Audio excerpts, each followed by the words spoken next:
Ang pagbisita sa lubong sa mga mipanaw na nga mahal si kinabuhi, usa ka tradisyon natong mga Pilipino. Ug tungod kay wala tuguti ang katawhan sa pagbisita sa mga sementeryo ni adtong duha ka mga may labayng tuig tungod sa COVID-19 pandemic, gidahom nga daghan ang mga mobisita sa mga sementeryo karong umaabot nga Nobyembre 1 ug 2. Apan may posibilidad usab nga gamay na lamang kanila ang magdala og mga garbosong flower arrangements tungod sa kalagmitan nga pagtaas sa presyo sa bulak atol sa naisgutang okasyon.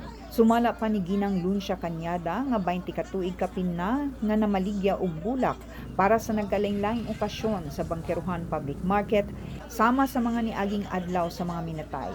Normal na ang pagtaas sa presyo sa mga bulak nga popular sa naisgutang okasyon sama sa chrysanthemum, orchids, stargazer ug carnation. Magtaas yun ang presyo ana kay karon mag 80 paron sagad ana mag 150 din ang tanker sa litro. So kami magpatong pa niya na mga 200 to 50 kada mong baligya. Pila may patong anak ninyo ma'am usually? Depende lang kay one man kanang naman ko dosahay nga na ang arrangement ko damo ani arrange ko sigaran sa patay ka pangdalaw ba. Pagpatong yun ni. Dili ko ni kayo nagpila jud ang patong. Dugang ni Ginang Cañada, normal pa ang presyo sa mga bulak sa pagkakaron. Mahibaw-an nila ang price adjustments niini karong umaabot nga Oktubre 25. Sa laing bahin, gidahom usab ang pagtaas sa presyo sa mga kandila karong Nobyembre 1 ug 2 depende sa klase ug sa gidak-on sa kandila. Ang gagmay nga perdon candle, 10 pesos ang matag usa sa pagkakaron.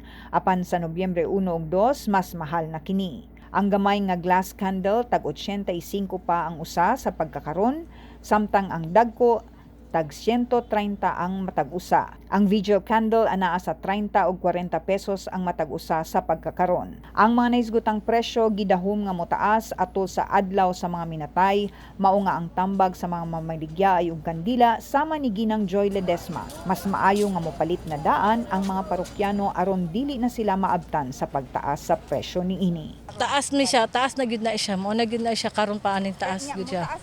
Mas mutaas gyud na siya kay mas kusog man gyud ang palitonon karon pag magkalag-kalag na. Sama sa kamatayon sa tawo, ang presyo sa mga palaliton dili matagan. Mao nga si Ginang Zenaida Talento Salvo nga adunay mga mahal sa kinabuhi nga bisitahon karong umaabot nga Nobyembre 1 ug 2, andam na sa iyang budget para sa iyang mga dalhunon nga mga halad nga kandila ug bulak. Depende sa budget. Yun na, at this point in time, ang budget is very important. Even if you like, kung wala ka ng budget, ang aming case, majority who are coming are all from Luzon. Tambag usab sa Ginang nga dili importante nga mogastos og dako para sa ihalad sa mga minatay. Kinahanglan gihapon nga agdon ang budget. Dugang panigi ng Salvo ang paghalad og mga pag-ampo mao ang gikinahanglan ni adtong mga mipanaw na aron sila makapahulay sa mahanturong kalinaw. Henry Abenis Makahilo, Newsline Philippines. Stay safe.